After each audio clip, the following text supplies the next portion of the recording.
one of my favorite cities in America, Chicago. He is now joining us live. All right, we got a couple of things to bat around here. Let's start with this. I said this earlier today in my opening rant. There are talented players, and then there are guys that are talented and valuable. Like Chris Paul is valuable. He leaves, teams get worse. He arrives, everybody gets better. I know nobody likes him, and he's difficult, but he's really valuable. Then there's guys like Giannis.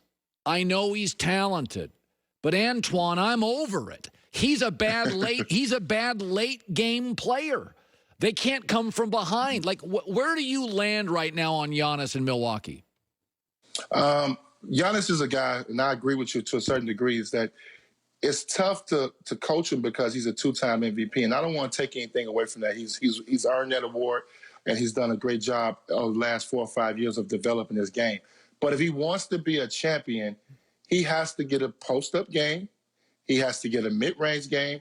I'm not necessarily concerned with the three-point shooting, maybe lessen your value and maybe take only a couple a game. And then the free throw shooting. I mean, he's shooting 64% right now. So that means that he cannot be trusted late in games. I think the Miami Heat put the blueprint out on him, how you're going to be able to guard him. And now teams are taking that in full advantage. If he's not in the open floor, it's very hard for Giannis to score. And he has to figure that out. So everybody's like, oh, the Bucks, he needs to lead the Bucks. He needs to go other places. He needs to do this and do that. They need to add this piece. Unfortunately, their problem was with their own personal superstar. He has to get better. His offensive skill level has to get up if he wants to compete with the Kevin Durant's, with the LeBron James of the world, if he wants to be in the championship contention. If not, they will continue to get bounced in the playoffs because of his lack of offensive performance. He has to get better. And I know it's tough because he's a two-time MVP, and what coach is going to step in and tell him that he has to get better? Yeah, no. Your point, though, LeBron is always tinkering with his game to get better. It looks like Giannis is working on the stuff he wants to work on, but not elevating his game. Now, speaking of Brooklyn, listen, we all know it's a tremendous offensive team.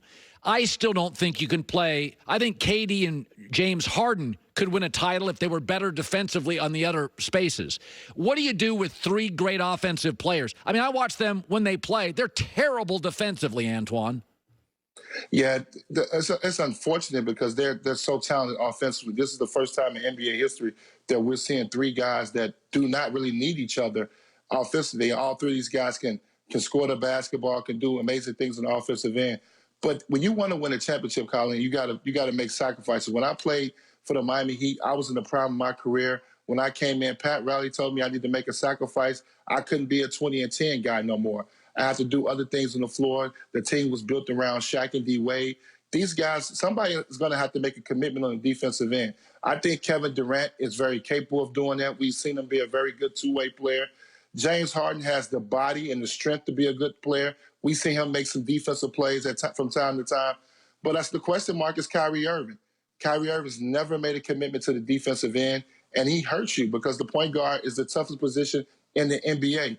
Every night you're going against tough point guards. So I don't know if they have that. And they don't have the necessary role players besides DeAndre Jordan, who's kind of had a defensive, mentality on that team. So they're going to struggle at times. But I don't know if teams can get to 130.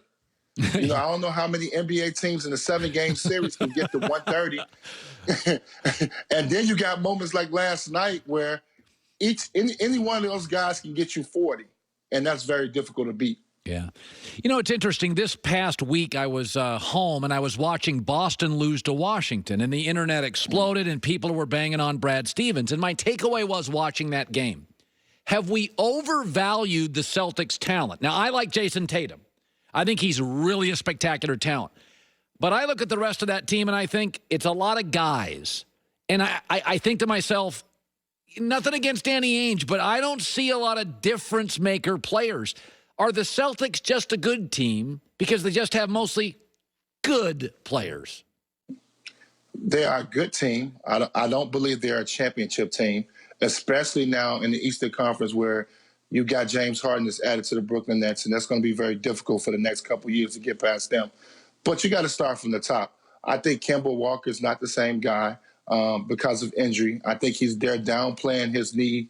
He hasn't really recovered You saw that in the bubble when he tried to come back. And even this season, he's not the same guy. I think it's something really wrong with his knee. I do like Jaylen Brown and Jason Tatum long-term to be your two wings. They seem like they work very well together. Where they dropped the ball a little bit is that they didn't get nothing for Gordon Hayward. Yeah. I think if Gordon was going to go somewhere, you should have been able to get some type of big. I think you got a Dwight Howard that was out there. So you had to get a serviceable big that's going to be defensive-minded for them. Now, granted, Marcus Smart is not playing right now, probably the heart and soul of this team. The one guy who can, guard four positions, and, he's the leader vocally on this team. So when he comes back, they'll be a little bit better. But when you talk about, I don't think they're better than Philly. I don't think they're better than the Milwaukee Bucks, even with the way Giannis is playing. And I know they're not better than Brooklyn. So they're still a ways away from getting over that. And be honest with you, Kyle, I don't know if Brad Stevens is the coach. I mean, he's honestly, he's done a terrific job. He's won a ton of games, but he hasn't get over that hump either. Yeah. So you got to put that out there too. Sometimes, we blame the player. Sometimes you got to look at the total situation there. So they're gonna continue to win games because they got two all-star wings. But what are you talking about getting to the championship level? I don't think they're there yet. I only got 2 minutes left, Antoine, but I want to ask you this. Anthony Davis, forget the injury, was not having a very good year for him offensively, and we were expecting more. Is it fair to say that he's a talented guy, but he's never a one? He's just the best two in NBA history. He doesn't have a one mentality. This was going to be the year, and he's played poorly offensively. Maybe that's just who he is. No, I think the 71 days, the shortened season, he didn't understand it. Probably partied a little bit too long. Didn't come in probably the best shape possible. When we first saw him go to the Lakers, he was spending a lot of time with LeBron. You saw a lot of videos, a lot of Instagrams of them being in the weight room together. And I'm not saying, I don't have insight to say that they're not doing that. But I felt like that just watching him, that he was not the same guy that we saw finish off in the bubble last year and play great in the playoffs. And to be great and to be one of the elite players in this league, every year you got to add a little something. You got to continue to get better. That's why the Kevin Durant's, the Steph Curry's, the LeBron James, the James Harden, those guys do it for 5, 6, 7, 8 years at a time because they continue to add things to their game. And right now we're not seeing that. But also you got to remember this too about Anthony Davis. He's always been injury prone. Always. And I think that's the reason why he signed a 5-year deal, because he knows he gets hurt a lot. Yeah. And he doesn't want to put a 2-year deal or a 3-year deal on his body. So his pain tolerance is probably not very high. So LeBron James done a good job last year keeping them focused on playing and not missing a lot of games, but they're going to miss him. And then you're going to have to wait till he gets back into basketball shape to make a real run. So him being out really hurts the Lakers as far as longer term, because you got to get him right if LeBron wants to win another title. Yeah, great stuff today, Antoine. 12 years in the NBA, a 3-time All-Star. I'm not sure if I've had you on before, but you make a lot of really interesting points. And a Chicago guy living in the city. Yes, sir. Hopefully they'll I think they've opened up restaurants a little bit in Chicago. Once this cold spell is gone, you can go out and go to Chicago Cut and Steak 48 and live it up a little. I know. You come to Chicago, look me up now. Look me up. I'm right here. I will. I promise I will. Great talking to you, man. Appreciate it. All right, thanks for having me on the show. You bet. If you've never been to Chicago,